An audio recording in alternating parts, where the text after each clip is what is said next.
Sumi's prayers, the distance between being and non-being. Far-off sounds suggest a world at work. It has begun without you, as though you were not there.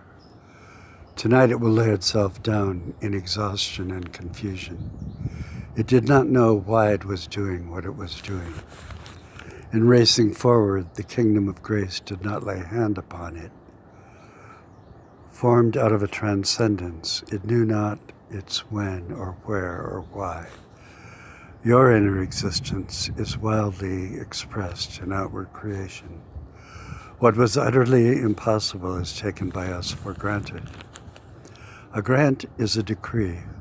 We were decreed to be in places where you do not yourself exist, so that we are wanderers, a tiny boat upon the seven seas, seeing not what is below, what is above, only surfaces. There is only one way home, one way to be found. This, a guiding hand, a star constellation, an artist whose work was first in his heart, a vision of goodness and consecrated life.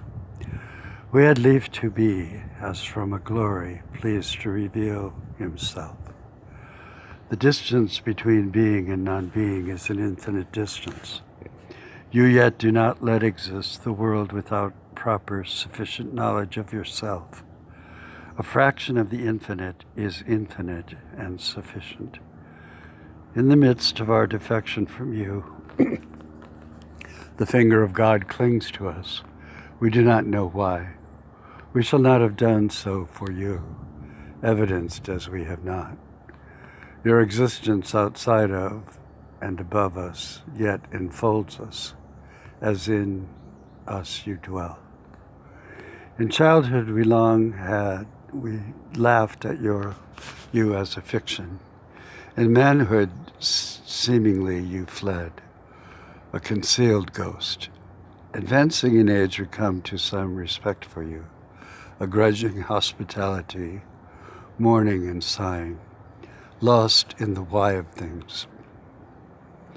Our span of life, a handbreadth, it shortens as we measure it.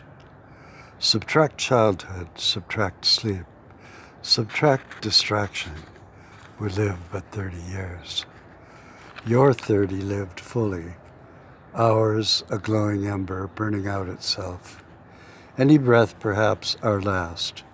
A plane falls from the sky, a lightning bolt, a heart attack, followed by a pack of wolves.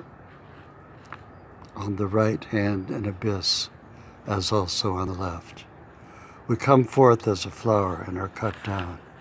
As a shadow we flee, continuing not to desire destiny.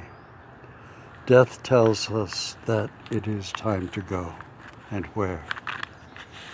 You are muscled from Gethsemane, enemy upon your right shoulder and your left.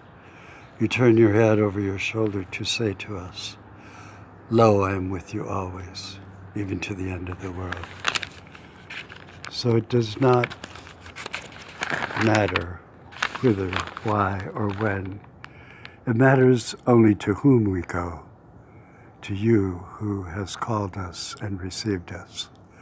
Our life is short, yet it is rich.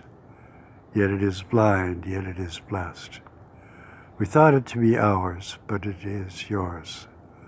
Take us now into that dream whose far-off sound tolls that the work is done. And if we thought you not to be, were not let go, but said, "With me you will always be." Amen.